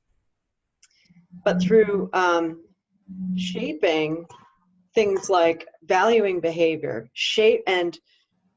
building strong therapeutic rapport with the team, one of his values is having loving relationships. Но постепенно мы в нем развивали понимание ценностей и формировали очень крепкие терапевтические отношения с командой, которая с ним работала. И в какой-то момент удалось проявиться его ценности, которая заключалась в том, что он хочет близких отношений. So in the service of that value, he learned a whole lot of new behaviors in our program. И ради осуществления этой ценности на нашей программе освоил огромное количество разных видов поведения. One was how to talk to other children who had significantly different political beliefs than he did. Например, один из навыков, который он освоил, это разговаривать на нашей программе с другими детьми, у которых очень сильно отличаются политические убеждения. And also some OCD stuff. Like he was afraid to he felt contaminated by his own sweat, so he wouldn't do anything to make him sweat, and he showered extensively to make sure he wasn't sweaty. И, конечно, у него были и признаки ОКР тоже. И у него, например, была идея, что его собственный пот его заражает, поэтому он не делал ничего такого, что заставляет его потеть, и очень долго и тщательно мылся в душе. By the time he left us, he was showering regularly in very short time. Когда он вышел с нашей программы, он принимал душ регулярно, очень короткие промежутки времени. And he had built these really lovely relationships with the other kids in the program who were very, very different than he was, as well as the treatment team. И он сумел построить очень крепкие дружеские отношения с другими ребятами с этой программы, хотя все они очень сильно отличались от него. И также он очень подружился с командой сотрудников. And I think that the things that supported all of these changes were, you don't just have a values conversation once. You have it throughout the treatment. И я думаю, что за счет чего это сработало, за счет того, что разговоров об одних ценностях мало, необходимо реализовывать эти ценности в самом лечении. You be curious and inquisitive in your client and what's important to them. Очень важно проявлять любопытство и расспрашивать своих клиентов о том, что же по-настоящему им важно. Show them that you're fascinated in who they are and that it's important to you that they move towards the things that they really care about. Показывайте им, насколько вы восторгаетесь ими, и показывайте, что вам действительно важно помогать им делать то, что для них ценно. And doing this in the context of a really strong relationship where it's very nurturing and at the same time you can give very challenging feedback when you need to. И очень важно это делать в контексте настоящих крепких терапевтических отношений. С одной стороны, они могут быть очень подпитывающими, с другой стороны, у вас есть возможность в этих отношениях давать очень трудную обратную связь, когда это необходимо. And another really important piece is every time you ask a child to do an exposure, you set it up touching upon a value first. Очень важно каждый раз, когда вы придумываете экспозиционное упражнение, таким образом его формировать, чтобы в первую очередь затрагивать какую-то ценность. So you might have a conversation about what they choose to do, and then you remind them, think about why we're here doing this. Например, в процессе разговора вы можете придумать, что именно будет происходить, но вы можете спросить, давай вспомним, зачем мы здесь, зачем мы будем это делать. So in the process of doing that over and over and over and over again, the child will internalize that kind of verbal behavior where when they have to do something difficult, they first touch on a value, and they do this themselves without any prompting. И затем, когда они будут повторять это снова и снова и снова, у них интериоризируется этот процесс того, чтобы каждый раз, когда они что-то будут собираться делать, в первую очередь они будут соприкасаться со своими ценностями и уже тогда на основе этих ценностей заставлять себя что-то делать.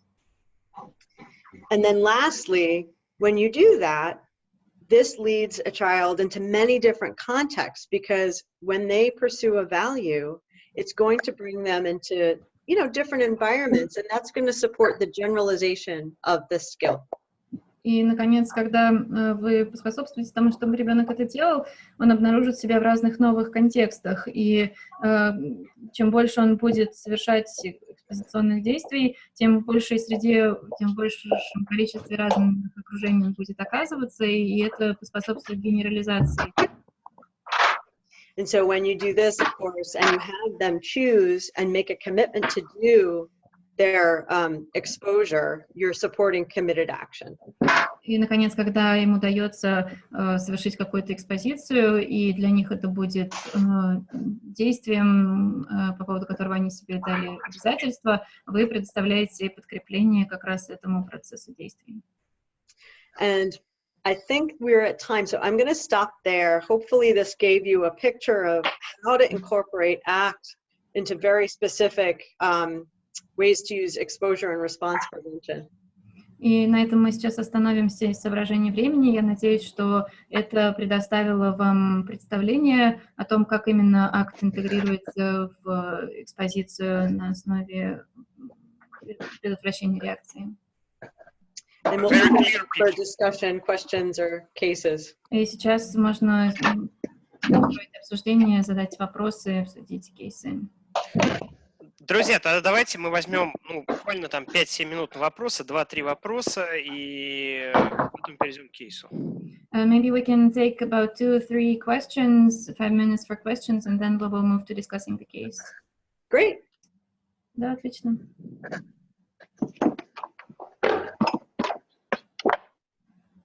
Come on, guys. Ребята, ну, серьезно, They're неужели all нет asleep.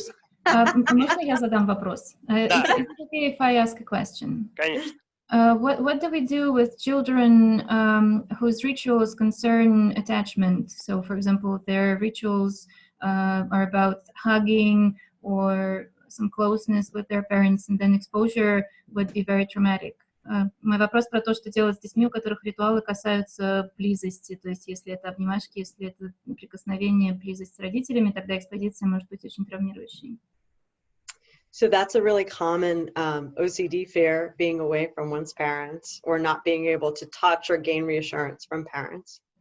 Это очень распространенная история, когда ритуал заключается есть при ОКР очень большой страх быть отделенными от своих родителей или остаться без них.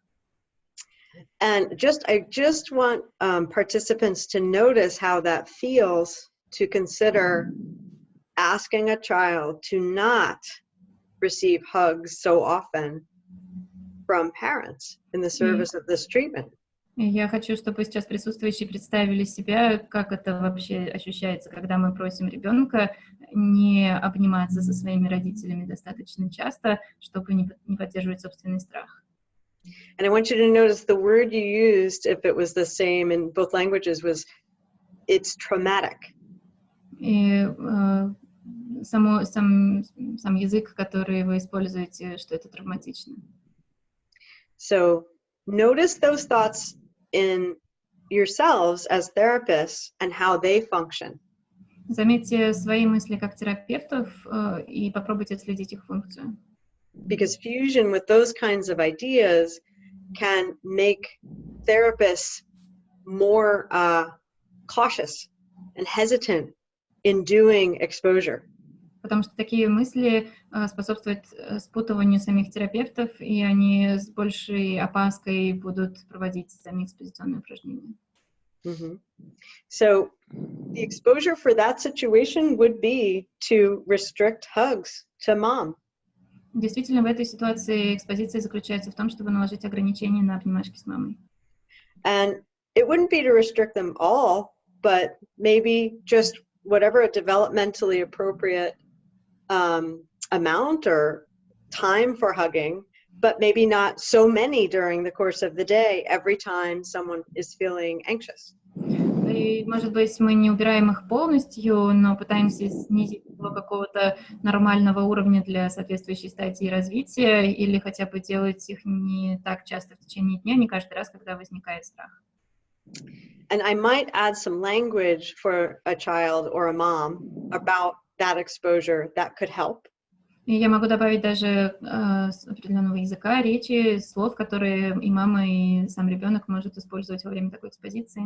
Because naturally parents want to soothe children's anxiety, naturally. Конечно же, естественным образом родителям хочется снижать тревогу своих детей. But I might pair resisting hugging your child with helping your child find their own strength. Но я бы тогда устроила бы, соотнесла бы не обнимать своего ребенка с намерением помочь ребенку найти собственную силу. And helping your child learn to manage their own OCD without mom's help. И помочь ребенку научиться контролировать свой собственный ОКР без помощи мамы. Mm-hmm. And it's not all, so it's okay to hug. It's just not okay to hug if OCD is telling you you have to have a hug from mom. В конце концов, если нет ОКР, то приходится обнимать. Если ребенок сам не умеет обращаться с ОКР, ему приходится обнимать маму. Okay. There are two more questions. Maybe you can choose which one to respond in terms of time. The first one is how to generalize the skills outside the session. And the other one is when we give the child a choice of the things that he's willing to do, what do we do when the child doesn't want to do anything and refuses to choose even the smallest action? They're both amazing questions and really important. Оба вопроса очень важные и классные. So I'll try both quickly, okay? Я попробую быстро ответить на оба вопроса. For generalization, you have to practice across situations, across people, across many different contexts. Для генерализации необходимо пробовать те же навыки делать в разных контекстах, с разными людьми. But other things that people miss is you also have to practice across the context of your own emotions and your own mood. Но также нужно пробовать то же самое делать в разных контекстах собственного состояния, собственного настроения. Or over the fluctuations in your own motivation. Или даже несмотря на плавающую собственную мотивацию. So in other words, you don't just practice ERP when you feel good or you feel ready. You practice it when you're tired, when you feel sick, when it feels too hard, when you're scared, when you don't want to. То есть вы практикуете ПР и не только когда вы бодры и веселы, но и когда вы устали, когда вы в плохом настроении, когда ничего не хочется, когда вы раздражены. Okay. And for the children who say, no, I won't do anything. А для тех детей, которые говорят, что ничего не хотят делать. What our team does is we do a mindfulness exercise right then and there about that feeling of, and about that thought, it's too hard, I can't. Обычно в таких случаях наша команда тоже проводит с детьми упражнения на развитие осознанности, которое посвящено как раз этой мысли. Я ничего не буду делать, это слишком сложно. So I have them close their eyes and notice what this too hard space is like. Я прошу детей закрыть глаза и представить себе, как выглядит то пространство, которое рождается вокруг мысли. Это слишком сложно. And I have them imagine or tell me what they think might happen if they did this exposure that's too hard. И я прошу их представить себе в голове, что будет, если они сделают что-то, что слишком сложно. And I'll have them direct their attention to what they think, what they feel, and sensations in their body. И я предлагаю им направить свое внимание на то, о чем они думают, что они чувствуют и что они ощущают в теле. So basically, we still do the exposure, but we do an imaginal exposure. То есть фактически мы делаем ту же экспозицию, просто в воображении. So lots of people get stuck because they get into an argument with the child about whether they should do it or not. I just ignore all of that, and then we do an imaginal exposure. Обычно часто люди застревают, когда они пытаются спорить с ребенком и уговорить его или ее делать эту экспозицию, а я просто перехожу на уровень экспозиции воображения. Okay. Does that help? I hope. Надеюсь, это полезно. There is also one question.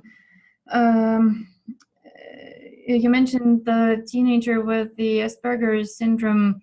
Are there any specifics for treating the disorders of autistic spectrum when the rituals are a part of an ordinary symptomatics? Wait, what was the last thing you said? Considering that some rituals might be a part of ordinary symptomatics of such disorders. So once again, you have to tease apart what is a stereotypy, or a repetitive behavior that's part of autism spectrum disorder, and what's a ritual. Важно отделять повторяющееся поведение, которое свойственно расстройствам аутистического спектра, от ритуалов. So I wouldn't address things that are stereotypies that don't get in the way of an individual's functioning. То есть есть определенные вещи, которые препятствуют нормальному функционированию человека. But I would address OCD pretty much the same way as someone, as I would with someone who doesn't have Asperger's or autism.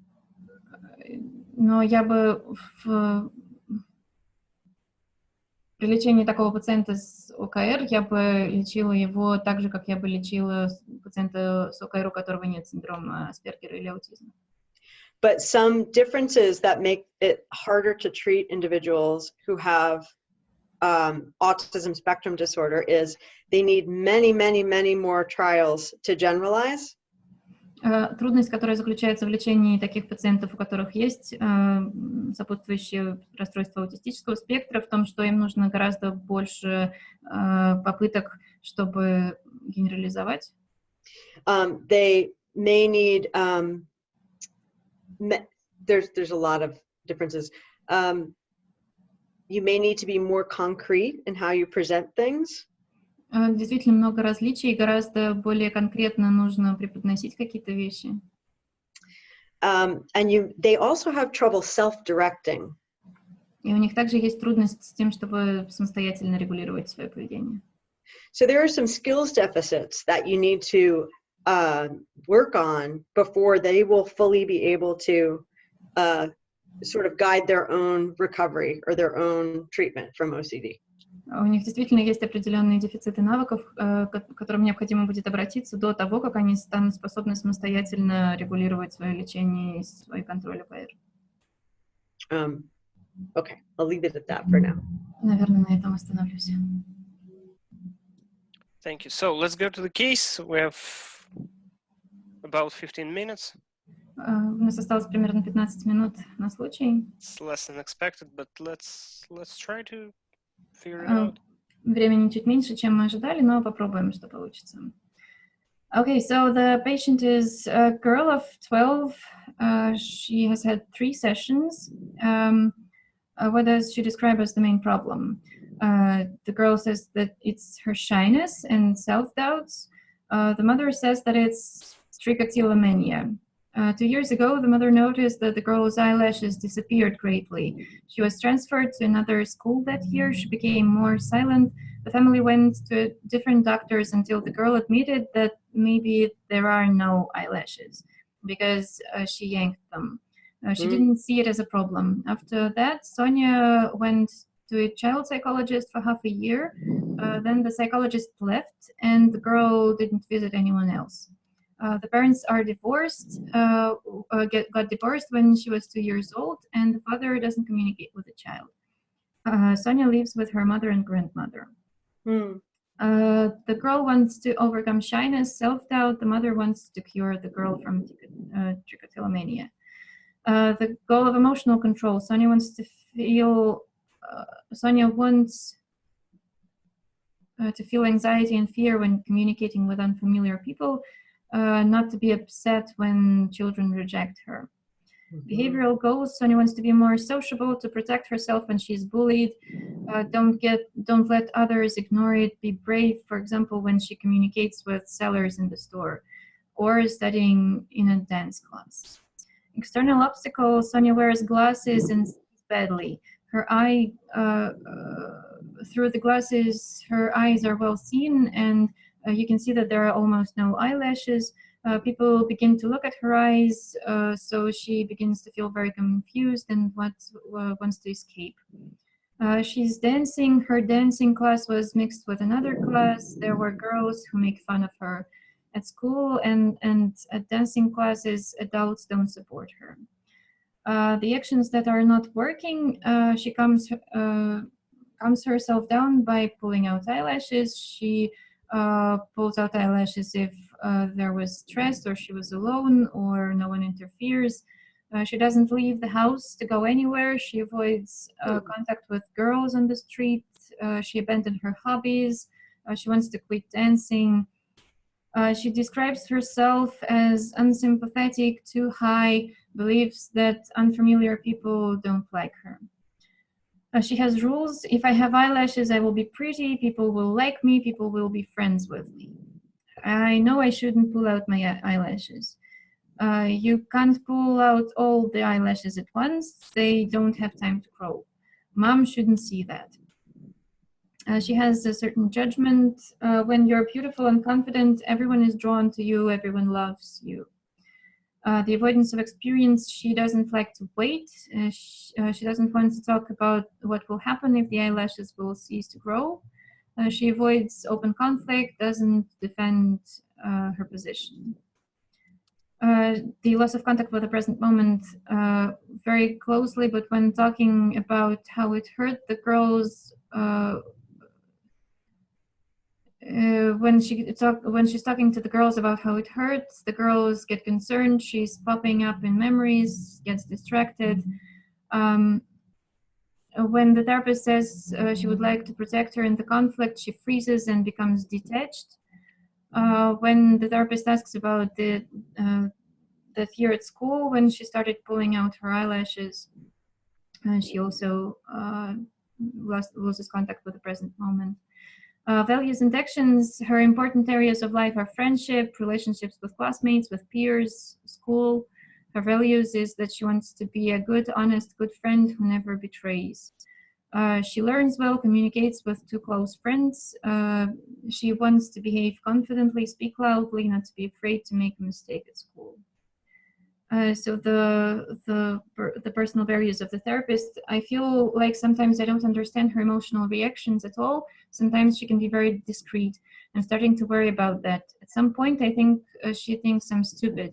I feel uneasy and annoyed before her arrival. I notice the thought, I do not meet her expectations and the expectations of her mother. I can't do it. I think that trust is very slowly established. She can tell a lot about the relationship with the girls, but almost doesn't want to say anything about the family. Says very little, dry.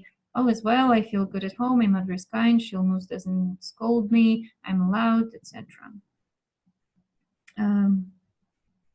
So the work strategy so far has been found AVS to trichotillomania, created her as an inner friend who could protect her, trained awareness, focus, assertiveness a little.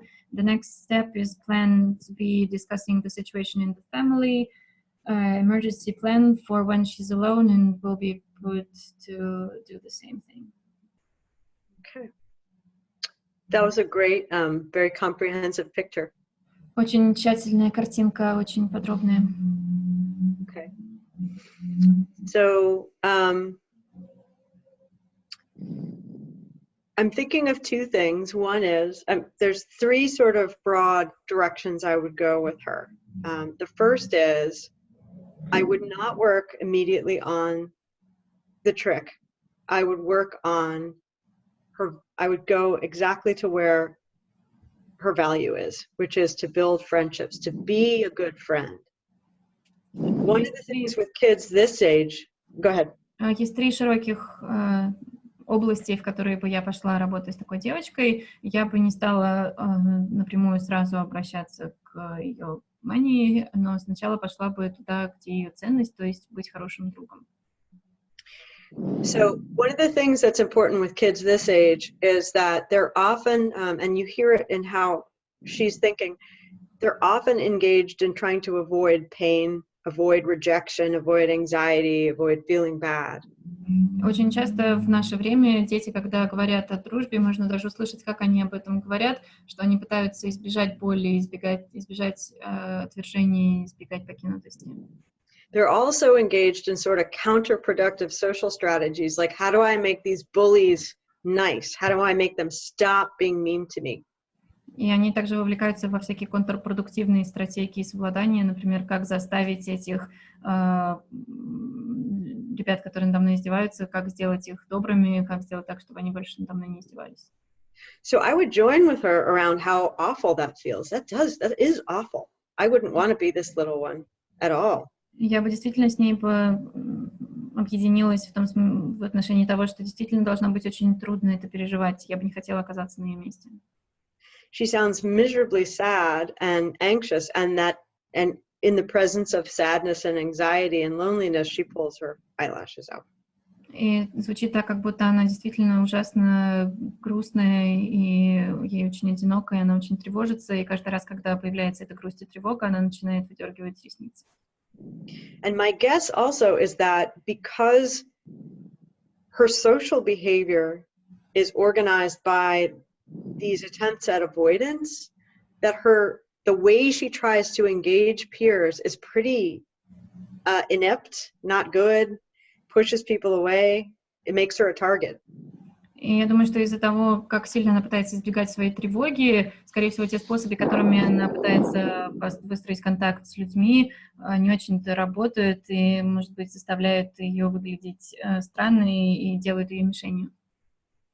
So I would work with her on coming to an understanding that you as the therapist can't change other kids' behavior, И я думаю, что первое, к чему стоило бы прийти, это дать ей понять, что вы как терапевт не можете заставить других ребят поменять свое поведение.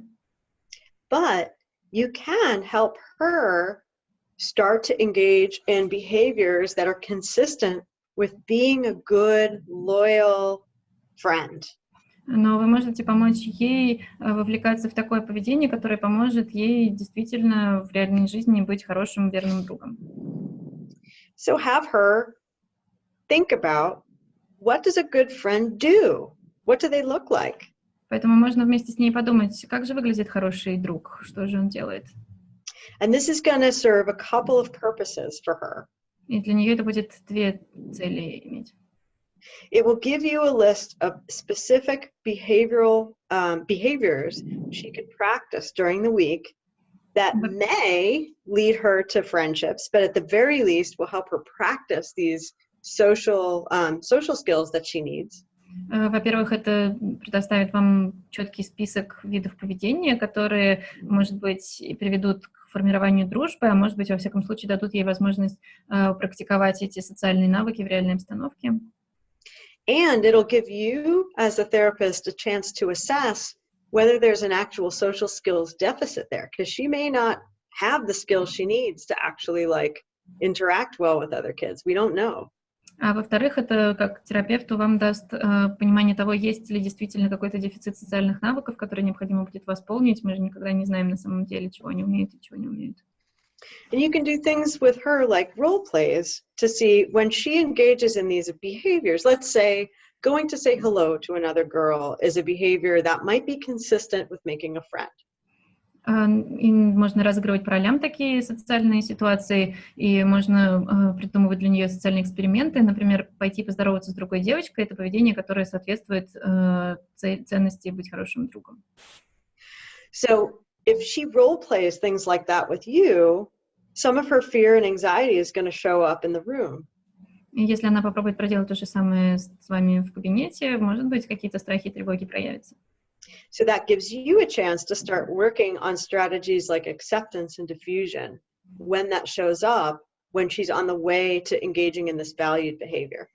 И вам это даст возможность работать над стратегиями сцепления и принятия, когда эти чувства проявляются непосредственно в работе. With the little one this age, there's it's really important to, if you ask them to do something hard, you do it yourself as a therapist. You do the same thing. Очень важно с детьми такого возраста, чтобы, когда вы просите их сделать что-то сложное, вы, как терапевт, делали бы это вместе с ними. So, for example, I might ask her, well, can you show me how you might go and say hello to someone? Pretend I'm a girl in your class. How would you talk to me? Я могу сказать, ну, представь себе, что я девочка из твоего класса, и тебе нужно со мной поздороваться. Как бы ты со мной заговорила? And then when you see her do it, you can get a sense of, is this socially appropriate? Is this socially inappropriate? И когда вы видите, как она это делает, вы можете тогда оценить, это социально приемлемо или неприемлемо. And then you say, okay, I'm going to pretend I'm you, and I'm going to do what you just did, and you tell me how that feels. И тогда я могу сказать, хорошо, давай себе представим, что теперь ты — это я, и я сделаю то же самое, что ты только что проделала, и ты мне скажешь, как это для тебя выглядит со стороны. So it's a way to teach sort of perspective taking in social situations in a safe way, where you are demonstrating for her, you're putting her in an experiential exercise where she can see what it's like for another girl to talk to her. Для нее это способ тренировки как раз возможности заметить разные точки зрения, разные позиции, и в социальной ситуации она сможет более адекватно оценивать, как это ощущается для других людей, для нее самой. Mm-hmm. For diffusion, there's an exercise that I came up with years ago with a girl, actually the same age, called stand and say and. Я выработала в работе с одной девочкой такого же возраста несколько лет назад упражнение, которое называется «Встань и скажи «и». And in this exercise, you would get a list of all of the either mean things that bullies say to her or mean things that her mind says to her. В этом упражнении ей нужно вспомнить конкретные какие-то вещи, которые ей говорили, когда над ней издевались, или какие-то противные вещи, которые она сама себе говорит. Then I might ask her, so when you think these things, or when people say these mean things to you, can you show me how you react? Show me what you do.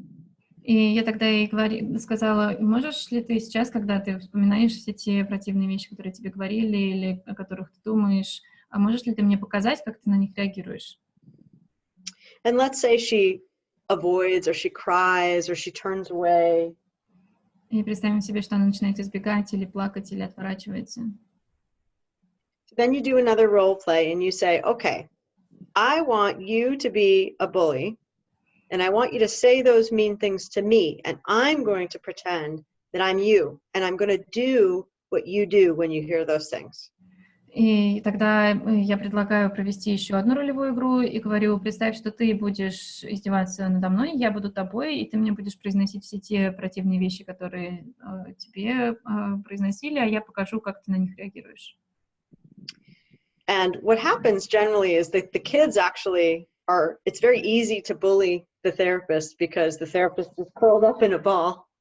И детям обычно нравится, что очень легко издеваться над терапевтом, который сворачивается в клубочек и сжимается и прячется.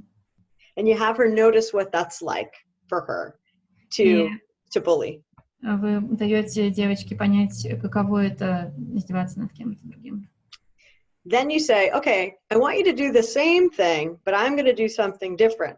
And every time she says a mean thing to you, you look at her in the eye like this, and you say, okay, and? И можно провести вторую ролевую игру и сказать, хорошо, ты будешь делать то же самое, произносить те же противные вещи, а я сделаю кое-что иначе. И в следующий раз, когда она начинает это все произносить, можно вот так на нее посмотреть и сказать, окей, и... And you just keep doing that, and you maintain eye contact, and you have her notice what happens when you do that. И вы продолжаете это делать и предлагаете ей замечать, что происходит, когда вы делаете вот так. And so hopefully she'll get in an experiential way that if you just let your thoughts happen and you don't do anything, okay, all right, and they don't have the same power as when you shrink and you try to avoid. И через это экспериментальное упражнение она сама понимает, что когда что у мыслей не остается той же самой силы, когда вы говорите «окей» и, чем когда она прячется и сворачивается и пытается от них убежать. So that's a diffusion strategy and an acceptance strategy that might be useful for her. И это та стратегия распутывания, расцепления и принятия, которые могут ей оказаться полезны. And then finally, I'll close by just saying something about trichotillomania. И я напоследок скажу кое-что о трихотиломании. So the gold standard treatment for trich is habit reversal therapy. Золотой стандарт для трихотиломании – это терапия выворачивания привычки, разворота привычки. So HRT, I don't know if that helps. Habit reversal therapy. Поворота привычки. And so what you would do is you have to get a functional analysis of what does she do with the hair when she pulls. You know the antecedent is loneliness and anxiety. Задача функциональный анализ провести того, что она делает с волосами. Вы знаете, что антецедент – это одиночество и тревога. And the immediate consequence is probably some sort of relief. И непосредственное последствие – это, скорее всего, какое-то облегчение. And the long-term consequence is she feels terrible about herself because she has an idea that you have to be beautiful in order to have friends. А долгосрочные последствия – это что она ужасно чувствует себя, потому что у нее есть это убеждение, что нужно выглядеть прекрасно, чтобы иметь друзей. So the reason I say don't address that yet is because I think if you address these other things, you may see a reduction in hair pulling anyway. Причина, по которой я говорю о том, что не стоит сразу именно с этим работать, заключается в том, что, скорее всего, если сначала проработать эти другие темы, то, может быть, выдергивание волос само собой снизится. And also because it sounds like it's more mom's interest to reduce that than the girls. И вторая причина это, что, судя по описанию, мама больше заинтересована в снижении этих симптомов, чем сама девочка.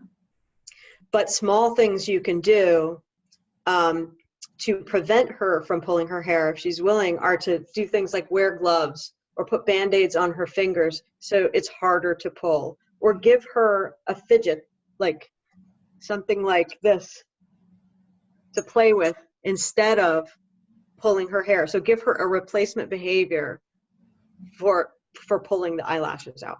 Но на первое время можно предложить ей то, что поможет ей меньше выдергивать волосы, например, носить перчатки или заклеивать пластырем кончики пальцев, чтобы было труднее выдергивать волосы, или дать ей какую-то побрякушку, какую-нибудь фенечку, которую она может теребить, то есть это будет замещающим поведением вместо выдергивания волос. And then with mom, it's really important to have mom not reacting to the hair, the pulling. You want a neutral environment at home where mom does not react. She does not be critical. She doesn't reinforce. She doesn't say anything about it. She simply notices, collects data, and tells you, the therapist. И очень важно в случае с мамой сделать так, чтобы она никаким образом не реагировала на выдергивание волос. Очень важно, чтобы это была нейтральная среда, в которой она не критикует, не поддерживает, никаким образом не пытается это предотвратить. Она просто регистрирует факты, когда это происходит, и сообщает терапевту. Okay. I think we'll leave it there. Yep, thank you so much. Оля, do you want to say a few words, about your case? Just a few, literally. Меня слышно? Да. Спасибо большое. Я испытывала вначале огромное чувство стыда, потому что я думала, что я выбрала неправильный путь. В конце концов, ребенок страдает от трихотиломании, а я занимаюсь ее дружбой. Я сейчас огромное облегчение испытываю. Спасибо. Thank you very much. I feel great relief because I was thinking that maybe I've chosen the wrong strategy. The child is suffering from trichotillomania and I'm working with her friendship. What am I doing? And now that you're saying it, I feel great relief. Oh, good. I'm so glad. That's great. Я очень рада. So thank you, Lisa. It was an amazing webinar, very nourishing, informative. Thank you so much. I hope we'll see you again in future. Hope so. Спасибо огромное за этот вебинар. Был очень подпитывающим, полезным. I'm sure you get many fans here right now, and a few people will see this webinar recorded. Я уверен, что прямо сейчас у вас появилось много фанатов, и некоторые люди посмотрят в записи этот вебинар. So, see you next time. It's been my pleasure. Thank you so much for having me. It's been an honor. I really enjoyed talking with you all. You're most welcome. Спасибо всем за то, что вы были здесь. Для меня было большое удовольствие разговаривать. See you guys. I'm waiting for your feedback. Ребята, я жду вашу обратную связь в нашей группе. До встречи. И презентацию вам позашлем. Bye. Okay, bye. Bye. Bye. Thank you so much. Goodbye. You're welcome.